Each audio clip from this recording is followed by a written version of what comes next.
Hello and welcome to this week's episode of Nacho Problems, where we turn ordinary recipes into extraordinary nachos. I'm Nacho Queen, but you can call me M. Okay, we've had to take a quick pit stop on our world tour due to supply issues. I had a lot of trouble getting a key ingredient for this week's planned recipe. But never fear, I've ordered it online and we'll be back on track next week. So this week, since it's playoff season for American football, I thought we'd try a game day favorite. We're making Jalapeño popper nachos. For anyone not familiar with the dish, it's a classic American tale of taking something moderately healthy, stuffing it with cheese, and then breading and deep frying it. Now before the cardiologists start emailing me, I have opted to make these a little less artery clogging by air frying them. So let's get started. Step 1, the chips. Our jalapeños will be the chips, and for that we need some jalapeños. You're going to want at least one per person, 1 egg, half a cup of milk, half a cup of flour, and about a cup of panko. We'll start by slicing our jalapeños. We're going to slice off the stems and then cut them in half lengthwise. Next, I'm going to take a small spoon and scoop out the seeds and most of the pith, which is the white part in the center.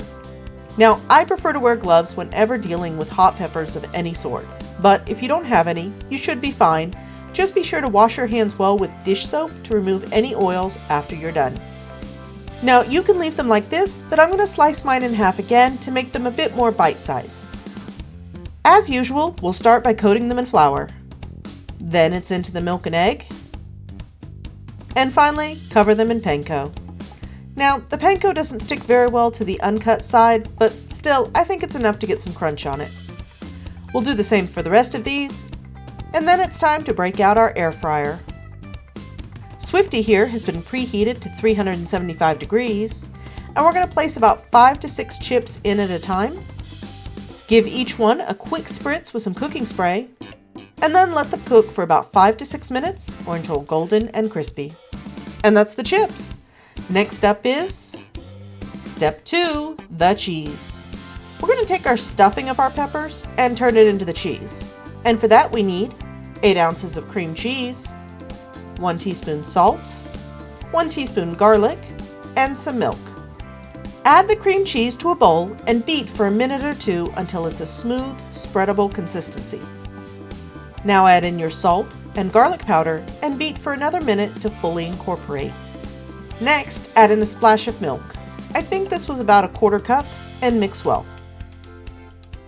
If it's too thick, add more milk, about a tablespoon at a time, until you have a drizzly consistency. That looks perfect. Incidentally, this is also really good on baked potatoes. Step 3, the toppings. For our toppings, we've got some bacon, some green onions, some chives, and we also decided last minute to include some shredded cheddar cheese. You guys have seen me cook bacon before, so let's just skip ahead to step 4, let's eat.